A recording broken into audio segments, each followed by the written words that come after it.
man who was found guilty of murder in the UK who'd earlier avoided deportation to Jamaica because of his criminal record.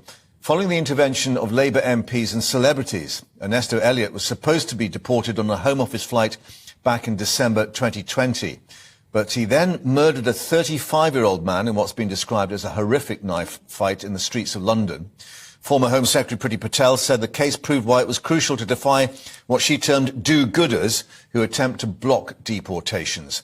Let's get more with our national reporter Paul Hawkins joining us in the studio. And Paul, he was a number who were due to take to this flight, a Boeing 757, back in December of that year. And there was a huge sort of public campaign to stop the flight going on. And indeed, he stayed here in Britain instead of being flown out to Jamaica. Yeah, there were a number of successive legal challenges throughout the year to this flight, which, as you say, contained 22 others with what they call serious criminals on the flight, along with Ernesto Elliot. As well as the legal challenges, there was an open letter signed by 60 celebrities, authors, other public figures, and what's being reported as a host of Labour MPs also adding their signatures to that letter, trying to stop the deportation flight, comparing it to the Windrush scandal.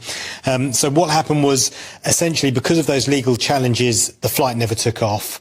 The Home Office had to release him, and then 6 months later, in June 2021, he robbed and murdered 35-year-old man Nathaniel Ago in a drugs row. He was then sentenced last month to 26 years minimum term, plus 12 years for robbery to run concurrently.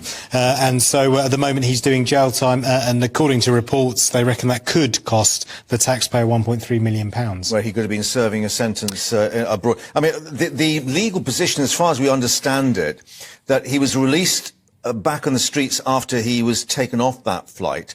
The Home Office saying they could only detain foreign national offenders if there was, quote, a realistic prospect of imminent removal. So the very fact he didn't take or wasn't allowed on the flight or didn't go in the flight meant he couldn't be detained any further back here. I mean, it's like a catch-22. It is a catch-22. The Home Office has said foreign national offenders who exploit our system and commit crimes will face the full force of the law, including deportation. While legal challenges can frustrate immediate deportation, we remain resolute in our commitment to deport those who abuse our hospitality.